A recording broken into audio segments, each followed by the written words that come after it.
You won't get this child. Family fights off pit bull, mauling 8-year-old girl. A loose pit bull mauled an 8-year-old girl on her front doorstep in Prince George's County, Maryland, Tuesday, alarming and outraging her family and neighbors. A doorbell camera shows Christina Jefferson being dragged off the front steps of her family's home on 27th Avenue in Hillcrest Heights by a large gray pit bull. Christina had just returned from school and went out to play in the front yard, said her mother, Lakeisha Jefferson. Jefferson says she was on the phone and will never forget the sound she heard a few minutes later. There was a scream of, "I'm being attacked," Jefferson said. She said, "Mommy, Mommy, I need you. I'm being attacked." Jefferson acted with the fierce blandishment of a mother defending her child's life. "The dog was on my daughter's ankle. He would not let up," she said. "I'm fighting with a pit bull at this moment. I grabbed her, locked her in, and I'm steady fighting with my right foot, my left hand, and then I switch arms." Other family members in the house, including Christina's older brother, rushed to help. Christina's uncle finally yelled at the dog in a big, booming voice, and it released the little girl. He was like, "Let her go," Jefferson said. "I said, you won't get this child. Not today." He clamped back on her again as we pulled her in the house. Christina's injuries were extremely serious. Her mother called 911 and performed first aid while waiting for an ambulance, keeping pressure on the deep bite marks. A pool of blood formed on the floor next to the Christmas tree. So, so I said, "I'm right here. I got you. We're going to get help," Jefferson said. At this moment, she's asking for a cross. She knew about God and stuff. Jefferson said she knows that in addition to the physical injuries, Christina, a happy, bright, well-adjusted child, will carry long-term mental trauma from the attack, of course. She later learned the dog menaced other neighbors, including a woman holding a baby. It makes her angry. This dog was unattended. This dog had struck my daughter and also had struck my neighbor's cat and ate the cat, Jefferson said. Because of the severity of the little girl's injuries, the dog's owner faces serious penalties. Police and animal control officers responded to the attack, searched for the dog, but were unable to find it. See, that's funny. The dog is always loose and unattended to, but after the dog attacks somebody seriously, now they can't be found. The person who owned these people who own these damn pit bulls, they make me sick. I hate them. You know, oh God, I just hate them. See, they're always unattended to. That's why they're able to attack people. I don't know what it is that make people think pit bulls are domesticated, friendly animals, because they're not. They're not. They don't belong in your home. They don't belong in our neighborhoods. Them parents need to get together, go get a gun, and blow that motherfucker's head off. The dog and the owner. In my personal opinion. That's just bullshit. You know? I don't think that's right. They need to kill that damn dog.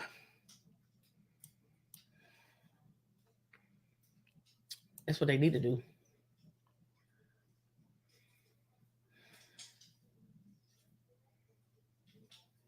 Oh, and in other news, guess what, y'all?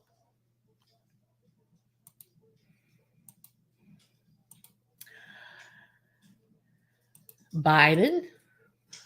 Biden pardons 11 Americans serving long prison terms for minor drug offenses. December 22nd, President Joe Biden on Friday pardoned 11 Americans serving long prison terms for nonviolent drug offenses and signed a proclamation that grants clemency for minor federal drug offenses like marijuana use and possession. Well, didn't you know they were going to do that after they legalized marijuana? I'm not surprised. The move follows two sweeping commutations by the president in 2022 when Biden pardoned dozens of citizens who were convicted of simple marijuana possession in violation of the Controlled Substance Act, as well as a woman convicted of second-degree murder as a result of an abusive relationship. On Friday, Biden issued a statement announcing his latest clemency action, declaring a fresh batch of commutations for individuals convicted of the offense of simple possession of marijuana, attempted simple possession of marijuana, or the use of marijuana, he said. My intent by this proclamation is to pardon only the offenses of simple possession of marijuana, attempted simple possession of marijuana, or use of marijuana in violation of the federal and DC laws, as well as provisions in the Code of Federal Regulations, Biden wrote.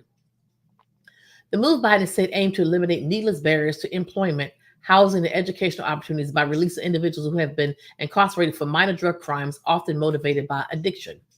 He noted that individuals incarcerated under antiquated U.S. codes would have qualified for lenient sentences if they had been charged under today's laws. Just as no one should be in a federal prison solely due to the use or possession of marijuana, no one should be in a local jail or state prison for that reason, either, Biden said. That's why I continue to urge governors to do the same with regard to their state offenses and applaud those who have since taken action. Previously, the White House expressed support for ending racial disparities in sentencing for offenses involving crack cocaine and powder cocaine, which would serve to address the systematic issue of minorities facing stiffer penalties for equal amounts of drugs. America was founded on the principle of equal justice under the law, Biden said. That is a lie. That's a bald-headed lie. America was founded on the principle of equal justice under law. No, it wasn't. No, it wasn't. If you're a Native American or you're Black, elected officials on both sides of the aisle face leaders, civil rights advocates, and law enforcement leaders agree that our criminal justice system can add and should reflect the core value that makes our community safer and stronger. Biden added that the pardon does not extend to individuals who are non-citizens or who were not lawfully present in the United States when they were charged. In the statement, Biden did not disclose the names of the individuals he pardoned, but said Attorney General Merrick Garland would vet the individual requests and issue the official government pardon certifications in the coming days. Vice President Kamala Harris welcomed the pardons, pointing out that the drug laws have disproportionately affected communities of color. When all of a sudden did Biden and Harris start caring about, there's something behind this. Far too long, far too many people in our country, in particular people of color, have been denied that fundamental right because of unfair and unequitable drug policies that do not make our communities safer, Harris said in a statement Friday. Harris also called on local government to push for marijuana reform. We must continue to change our nation's approach to marijuana and reform the criminal justice system. As I have declared many times before, no one should be in prison simply for smoking weed, Harris said. That is why we continue to call on governors to join us in the long overdue work. Wonder what's really behind all this.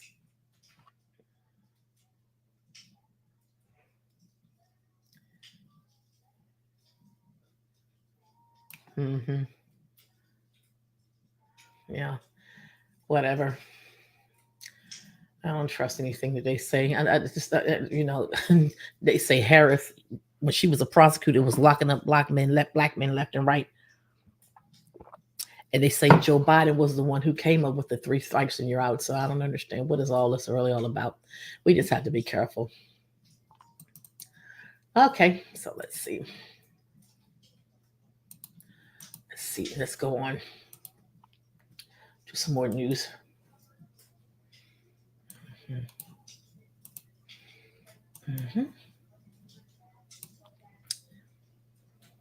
Oh.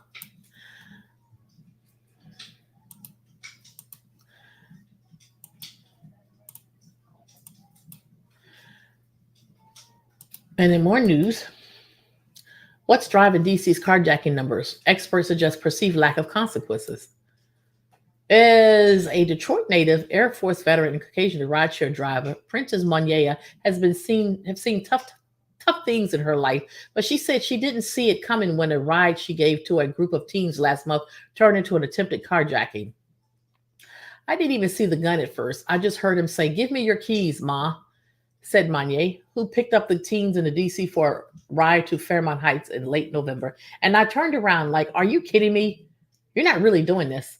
At that moment, Monyea nearly became one of the record number of carjacking victims in DC area this year.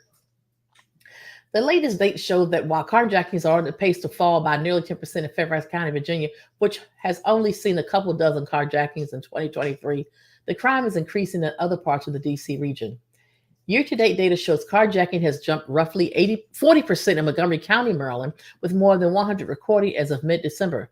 Prince George's County, meanwhile, has seen a nearly 20% increase from last year and has recorded more than 490 carjackings so far. But that's nothing compared to DC, where carjackings has more than doubled, rising to roughly 940 carjacking reports as of this week. It's getting ridiculous, Monyea said. DC surge comes at a time the News 4i team found carjacking is falling in some other major American cities, including New York, Chicago, Philadelphia, Baltimore, which have all seen double-digit declines in carjacking rates from 2022. U.S. Attorney for the District of Columbia, Matthew Graves, whose office has fielded criticism for not pursuing more of these cases, has blamed D.C. law that loosened penalties on young violent offenders as contributing to the problem. His office said it's now charging more cases, and Graves is urging DC officials to reinstate tougher mandatory minimums for the crime. I have been sounding the alarm that the criminal justice system that DC has built does not meet the moment that we are in, Graves said earlier this year. The mayor has correctly flagged that the law has swung too far over the last 7 years. Armed carjacking is a great example of her and my point. Graves' office recently indicted 10 young people associated with carjacking rings in a district in Maryland, alleging a group stole the cars from a garage on Florida Avenue Northeast. The University of Texas at Dallas criminologist Bruce Jacobs, who has studied carjacking for years, said while a portion of carjacking is perpetuated by organized gangs, it's also often a crime of opportunity. A lot of the reason that these kids are carjacking these vehicles are really mundane. Like, I was stranded, I needed a ride. I didn't want to wait for a bus. No one was picking me up, he said. Jacobs said while it's tough to get a full picture of the problem due to differences in the way agencies track this form of vehicle theft, what's clear is that roughly 79% of carjackings are committed by teens and young adults. He agreed a perceived lack of consequences can explain some of the surge cities like DC are seeing. It's called vicarious punishment, avoidance effects, which means, oh, my friends just did this. They didn't get caught, or if they did get caught, not much happened to them, he said. A quick glance at DC's carjacking data suggests some of that could be at play. Data from the Metropolitan Police Department shows that of more than 900 carjackings recorded this year, there have only been about 170 arrests. It's unclear how many carjackings those arrests are associated with. 63% of those arrested are juveniles. The DC Office of the Attorney General, which handles crime involving kids, reports prosecuting about 57% of the roughly 170 carjackings and armed carjacking cases it received through October, saying there wasn't sufficient evidence to pursue the arrests. Monier, who was driving Uber on the side to help her family ill daughter, managed to keep her car by doing what experts say you shouldn't do. She fought back. While one of the teens held a gun to her face, she said an overcoming car tooted the horn and caught this attention. He turned around and looked. That was his mistake. When he did that, I shoved him as hard as I could, and then I pulled off, she recounted. Two of the teens were still in the back seat, but bailed out when she told them she was driving them to the police station, she said. At her family's surging, she since installed cameras in her car and is now driving around with Kevlar plates. In the event somebody else points another gun at me, at least I have a way to protect myself from the shot, she said. Oh, okay. Yeah, I know what those things are. Like the some of the taxi cabs have. I know I used to drive Uber and Lyft a few years ago, and I stopped because the insurance was getting outrageous. So that's why I stopped driving Uber and Lyft. Dude, I mean, they don't pay enough money to cover the insurance because you have to have commercial insurance to drive Uber and Lyft. You can't have regular car insurance because you're driving people.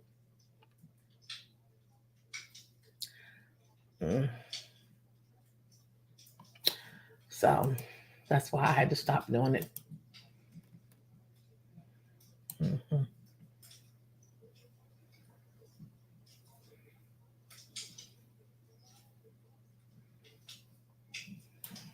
So let's see if there's anything else I can share.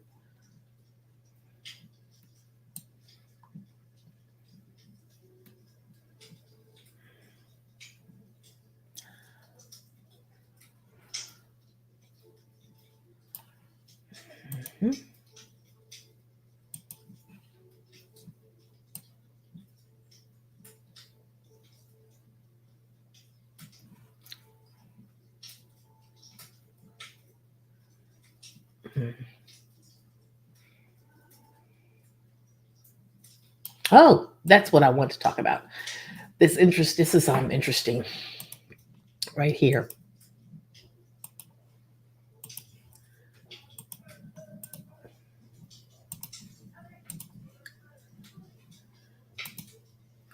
The Montgomery sting operation leads to 15 arrests in human trafficking case. In a recent operation aimed at combating sex trafficking, state and federal agencies joined forces to apprehend 15 suspects. During a televised press conference, Assistant Chief Deputy Wesley Richardson from the Montgomery County Sheriff's Office provided insights into the operation. The individuals apprehended consisted of a range of ages from as young as 22 to as old as 50. Among those arrested was a corrections officer from Alabama who was employed at the Kilby Correctional Facility in Montgomery County. I don't know why people think they get away with this shit. selling human beings. All 15 individuals were detained on a minimum bond of $500,000 and faced charges for 3 offenses: traveling to meet a child for an unlawful sex act, which is classified as a Class A felony; electronic solicitation of a child, categorized as a Class B felony; and attempted human trafficking, also categorized as a Class B felony. The punishment for a Class A felony is a prison sentence to 10 years to life, while a Class B felony carries a penalty of 2 to 20 years of imprisonment. Richardson made a heartfelt plea to parents, emphasizing the importance of closely monitoring their children's online activity. They've been saying it for a while now, but people are still not doing it. It is crucial to recognize that all 15 suspects allegedly initiated contact with victim decoys through various online platforms. He urged parents to actively review and monitor their children's online activities and the people they interact with. Leaving your front door wide open for anyone to walk through would be unthinkable. Similarly, allowing your child's phone to go unmonitored is like leaving a door wide open to their entire life. To any criminals who may be watching, it's important to realize that the next time you attempt to prey on a child online, there is a chance you could be unknowingly talking to someone who's actively working to stop you. The Montgomery County Sheriff's Office, Montgomery Police Department, Montgomery County District Attorney's Office, and the U.S. Federal Marshal's Service worked together in a joint sting operation.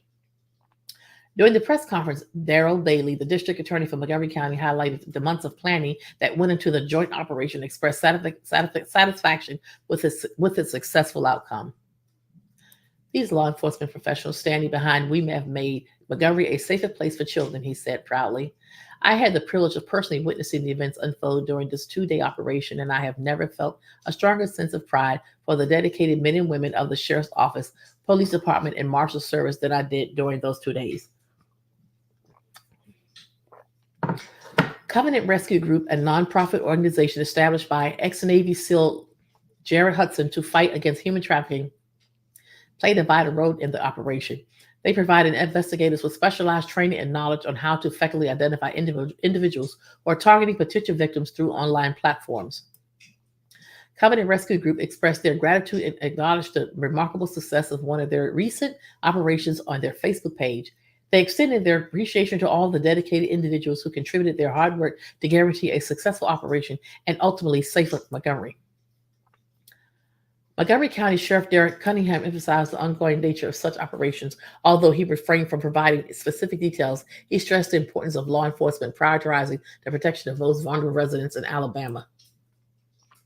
Our children represent 50% of our population and 100% of our future, and it's our responsibility to safeguard that future, he emphasized.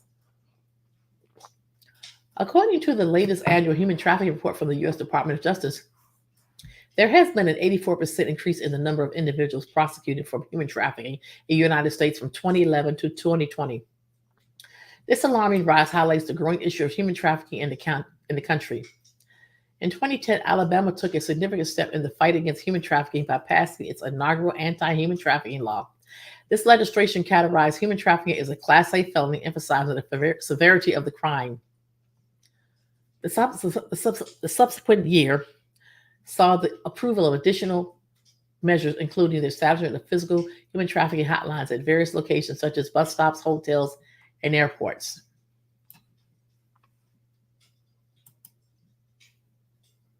So what do y'all think about that? This human trafficking stuff that's going on in the country. It's been going on.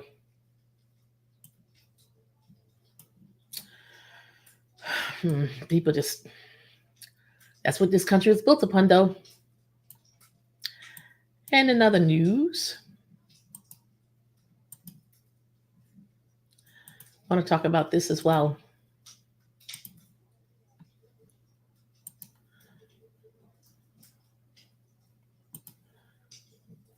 More than 170 Epstein associates to be named after judge unseals court records. The identity of more than 170 Jeffrey Epstein's associates are due to be revealed in the coming weeks after a New York judge ordered a trove of secret documents be unsealed. The scores of names are contained in a long-running, now settled defamation lawsuit brought by Epstein's victim, Virginia Giuffre, against his former fixer and convicted child trafficker, Ghislaine Maxwell. Judge Loretta Prescott issued the order on Monday, unsealing materials connected to the case, which will identify 177 individuals previously referred to as John Doe or Jane Doe. The federal judge also ordered that several of Epstein victims named in the document should be allowed to remain anonymous, as releasing their identities would disclose sensitive information regarding an alleged minor victim of sexual abuse who has not spoken publicly and who has maintained his or her privacy. The order takes effect on January 1st, 2024, and gives the individual 14 days to appeal. Ms. Roberts sued Maxwell for defamation in 2015 after the British socialite called her a liar over her claims that she had been sexually abused as a minor. The case was settled in 2017 and placed under protective seal and formed part of a criminal investigation that led to Maxwell being convicted of child sex trafficking in December 2021 and sentenced to 20 years in prison. Maxwell's attorneys had fought for the names to remain private before lifting their objection in early 2022. Judge Preska has written in previous judgments that she had to weigh the public's right to access to the information against the annoyance or embarrassment to the individuals. The batch of documents will shed more light on Epstein's decades-long sex trafficking and sexual abuse and abuse network, and is likely to include emails, depositions, and other legal documents. During Maxwell's trial, long-term Epstein pilot Larry Vasosky testified that he recalled flying Donald Trump, Bill Clinton, Prince Andrew, and actor Kevin Spacey on the late pedophile's private jet nicknamed the Lolita Express. It says, during Maxwell's trial, longtime Epstein pilot Larry Vasosky testified that he recalled flying Donald Trump, Bill Clinton, Prince Andrew, and actor Kevin Spacey on the late pedophile's private jet nicknamed the Lolita Express. Presidential candidate Robert F. Kennedy Jr. last week admitted flying on Epstein's jet twice in the 1990s. Epstein killed himself in custody while awaiting trial for sex trafficking charges in 2019. Since then, his estate has been embroiled in lawsuits with J.P. Morgan, the U.S. Virgin Islands, and dozens of victims. Ms. Garfield settled a civil sexual assault lawsuit with Andrew in February 22. Somebody wrote down here, I've been wondering, so many so-called leaders are leaving office in D.C., even though they couldn't win re-election.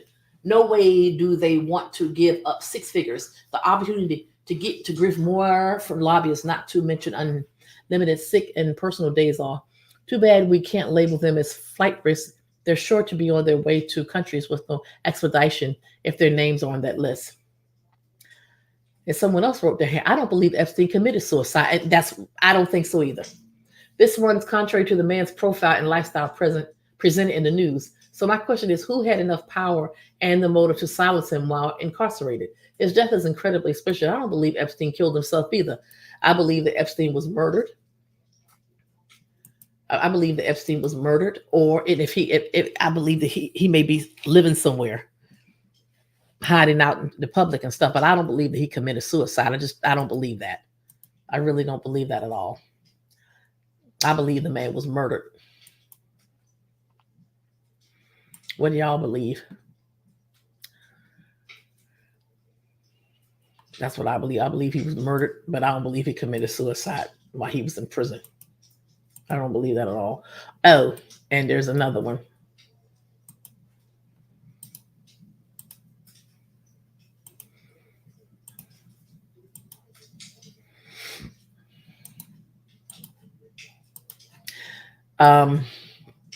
Feds investigated mass Virginia brothel networks seek charges against 20 alleged clients. Federal prosecutors in Massachusetts are looking to bring charges of 20 alleged sex buyers in an investigation into a high-end brothel network operating in the areas of Boston and Washington, D.C. The U.S. Attorney's Office in Massachusetts announced Monday that it is seeking complaints against 20 alleged sex buyers, weeks after announcing the bust of a high-end brothel network operating in the state. Acting U.S. Attorney Joshua Levy said on November 8th that 3 people were being charged in an alleged prostitution ring out of Massachusetts and Virginia. Monday, Levy's office signaled that it was looking to bring charges against the ring's clients as well. Let me just go ahead and play the video.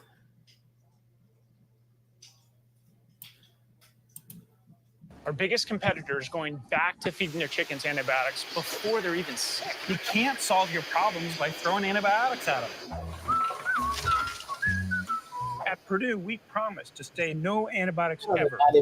Purdue. New evidence was unveiled today in that sophisticated high-end brothel network that allegedly operated in Boston and the Washington, D.C. area. NBC 10's Michael Rosenfield joins us live from Cambridge with the new details that he's learning tonight. Good evening, Michael. Glenn, we learned today that this business was apparently pretty lucrative and that the sex workers had to follow certain guidelines. Some of the appointments took place right here at this luxury apartment building here in Cambridge. Court documents just released Wednesday providing new insight into the high-end brothel allegedly run by a Massachusetts woman. Han Lee is accused of being the mastermind behind an interstate prostitution ring exploiting predominantly Asian women. According to court records, prosecutors say Han's financial and business record keeping was impeccable, meticulously tracking appointments and the cash coming in. They say she deposited almost $1 million over the last 4 years and shuffled hundreds of thousands of dollars into various accounts. Investigators also noted that while Han appears to have no legitimate job, she had lavish and extravagant spending habits. They found luxury bags and shoes in her apartment and countless items from high-end fashion names like Louis Vuitton and Jimmy Choo. The women met with clients in luxury apartments in Cambridge and Watertown. House rules for the women included always money first, be mindful of neighbors, keeping your word is keeping everyone safe, and never talk on the phone in the hallway. Many Koreans live here too these days. In court Wednesday, prosecutors said Han and her employee, Jun Myung Lee, who allegedly purchased a Corvette with his earnings, are flight risks and asked the judge for both defendants to remain in custody as the case evolves. The judge agreed.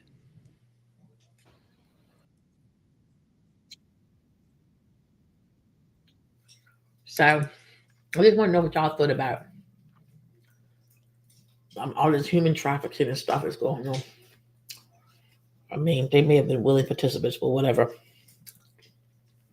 Just want to know what y'all thought. So y'all share y'all thoughts. Till then, signing out.